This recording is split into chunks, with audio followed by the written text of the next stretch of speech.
What is good, YouTube? It's your boy Black Couch Booking here with another video. I'm very excited to bring you guys this video. If you're new to the channel, like, comment, subscribe. Let's get that out of the way. We're on the road to 1,000 subs and we almost there.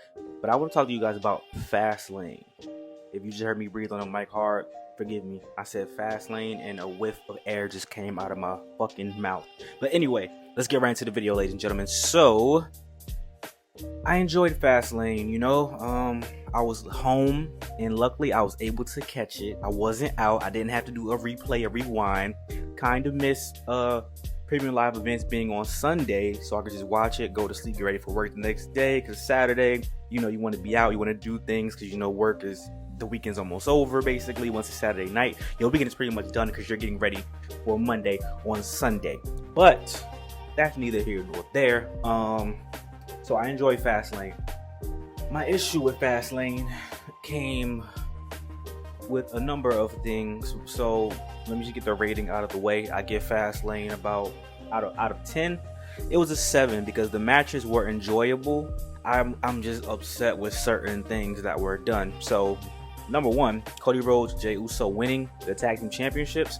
I am not upset with that at all because I thought when I saw that Jey Uso and Cody Rhodes won, I was like, oh, Damian Priest is for sure cashing in. It's a last man standing match with Seth Rollins and Shinsuke Nakamura.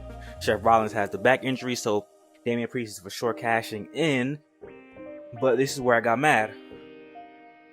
They go backstage. They have a segment where Damian's like, I'm not leaving empty-handed. I'm going to cash in. And once he said that out of his mouth, I knew he was, in fact, not going to cash in. And if he would have, that would have been the worst surprise ever, because it wouldn't have been a surprise because we knew he was going to cash in for sure. And that's just dumb anyway. Like realistically, right? Realistically, right? Why would the camera be back there to capture him saying he's going to cash in and he does cash in? That's spoiling it. We didn't see the camera backstage when Edge was planning on cashing in, when Dolph Ziggler was planning on cashing in, when anyone was planning on cashing in. So I knew that wasn't gonna happen. So I was already disappointed, and my belief was suspended from that point on. And the real reason why I'm upset with that, because Seth Rollins is great. He needs a break. He's been the champion. He's been on more shows than Roman. He's defended the title in the last couple of months more than Roman has. So let's put the title on Damian Priest. They're trying to do something more with the Judgment Day story. But here's the thing. If Damian Priest and Finn Balor get a rematch for those tag team championships, they're not going to win. Because them being heel isn't as important as Dominic Mysterio being heel right now. Dominic Mysterio is the most, over heel in the company because no one likes him. But them beating Cody Rhodes and Jey Uso would be more of a screw job than just, oh, well, this is some good heel work and we're making you guys hate Damian Priest and Finn Balor. They want to reignite the feud between Damian Priest and Finn Balor. I can see Damian Priest winning the championship through cashing in, and him and Finn Balor actually challenging one another. Finn Balor challenging him for the title at a premium live event, and then the Judgment Day is officially done because Finn Balor has someone who can be by his side. They're going to blame JD McDonough for the reason why they lost, and Finn Balor's like, no, he's not the reason why we lost. He tried to help us. It was for him. Dominic wouldn't have won his title. It wasn't for him. We wouldn't have won the championship in the first place. Blah, blah, blah, blah, blah, blah. And then the group's going to implode, and then everybody's going to go to separate ways pretty much. But Damian Priest, the time to have Damian Priest cash in was now, and that was a missed opportunity, which really suspended my enjoyment of the premium live event. That alone really killed it for me, but that's not the only thing that killed it for me. Why show Jade Cargill getting out of the car? She's dressed like she's about to wrestle. She's dressed like she can wrestle for sure. Why even show her at the event if she's not going to come out and attack Charlotte Flair? If she's not going to come out and do something, you're just showing her to tease. Stop teasing. Don't do that. Keep her at the Performance Center. Let her get some work, and we don't need teases. We know she's in the WWE. We've seen it all over social media. We've seen it on your YouTube. We've seen it on your Instagram. We know she's in the WWE. We don't need teases every 5 seconds, bro. Please don't do that, because you're going. I don't understand why wrestling sucks at surprises now. Wrestling was the best sport, best entertainment, because the surprises were always like, oh wow, I didn't think that was gonna happen. Now, you know Cody Rhodes was going to WWE, you know Jade Cargill was going to WWE, you know Edge was going to AEW, you know, like across the board, every wrestling promotion is like, dog, I understand you want us to mirror real sports, but the surprise aspect is what make entertain wrestling like better than real sports in some aspects, because it's like, holy shit, somebody just show up out of nowhere. Imagine we didn't know Cody Rhodes was leaving AEW to go to WWE. That would have been the craziest surprise ever. Jay Cargill would have been a crazy surprise, and we still could have kept it. We could have kept it the same and kept it under wraps. She just show up at the Performance Center one day, she's working, and then she show up on the main roster. When she shows up on the main roster, it's not gonna be that much of a surprise. It just depends on the spot they put her in. And I thought, and since she did show up at Fastlane, I'm like, damn, she's for sure about to attack Charlotte Flair, and Io Sky's gonna win, but that didn't happen.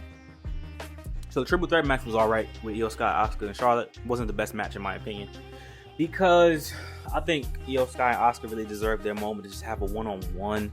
And then if you want, and the reason why they didn't do Io Sky versus Charlotte straight up, because they don't want to take the credibility away from Charlotte. This is a big issue that I'm noticing with WWE, is that they try to protect their strongest people so much to the point where it's at the detriment of making everyone else look weak.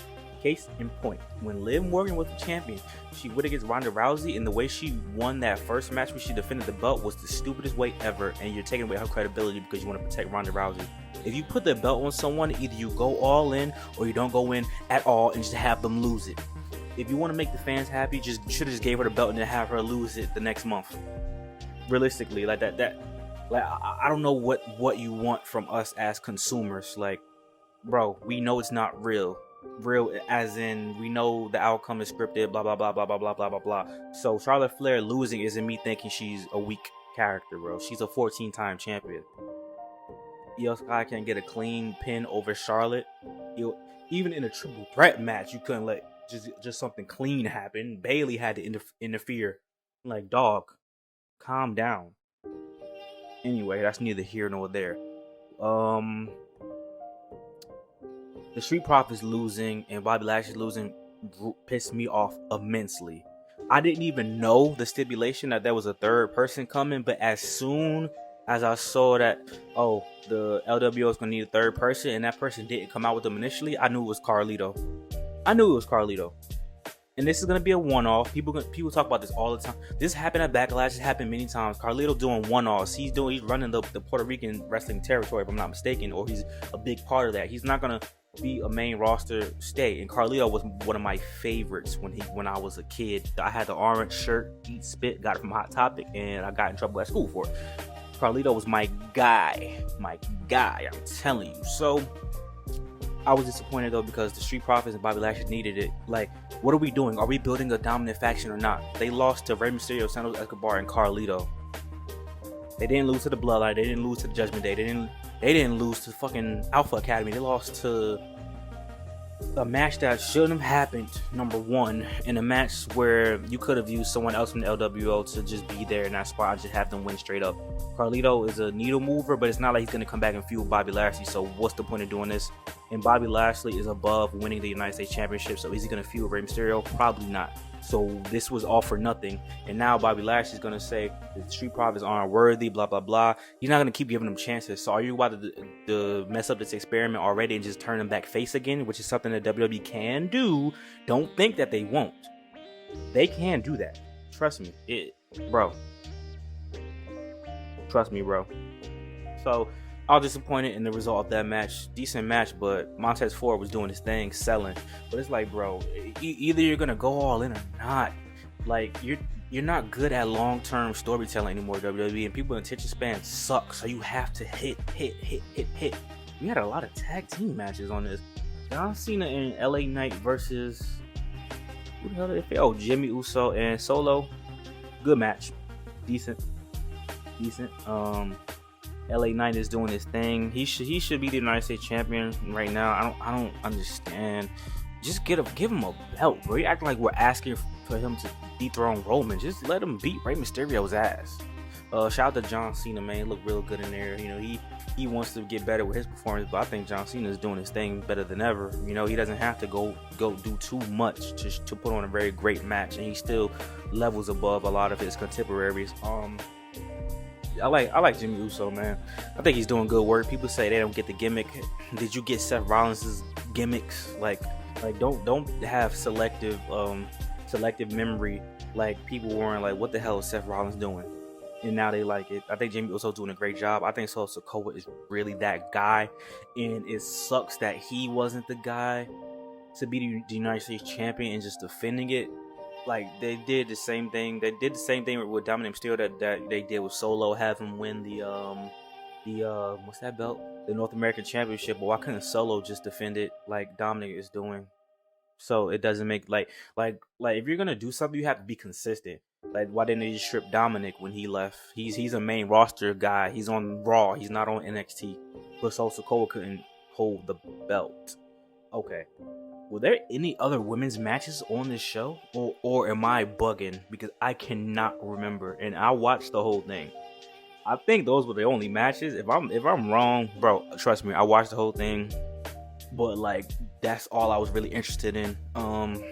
So I didn't enjoy it because of the Damian Priest thing, the Jade Cargill thing, and then just the triple threat match. I'm happy Io Sky won and defended, but it's like, bro, like a champion earned the championship, whether it was cashing in, whether it was a roll up. Like, bro, just let her do her thing. Like, why we gotta be so fucking extra?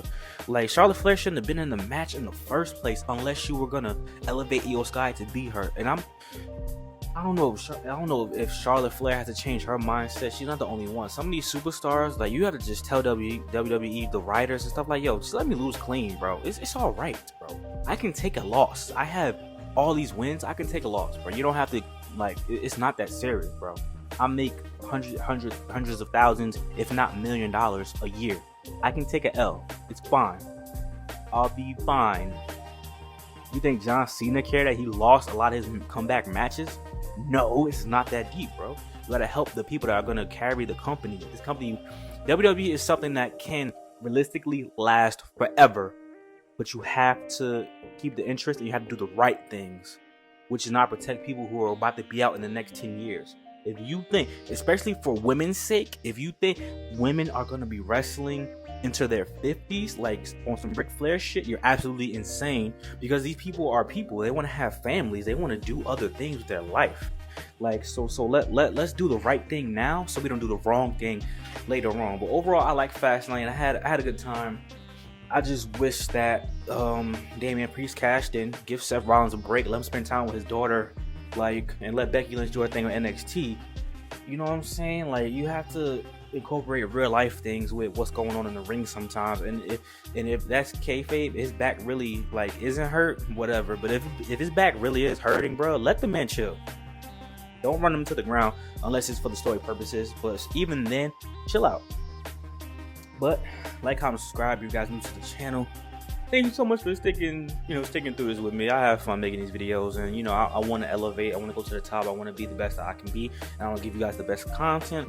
Eventually, I want to animate it to do like animations for not animations, but like just a picture at least, like how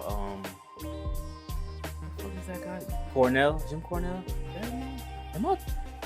I'm having a brain fart, bro. Just don't even worry about it. I just want, and like artwork instead of, putting these pictures, because that copyright be kicking my ass. But I'll talk to you guys later, man. Peace.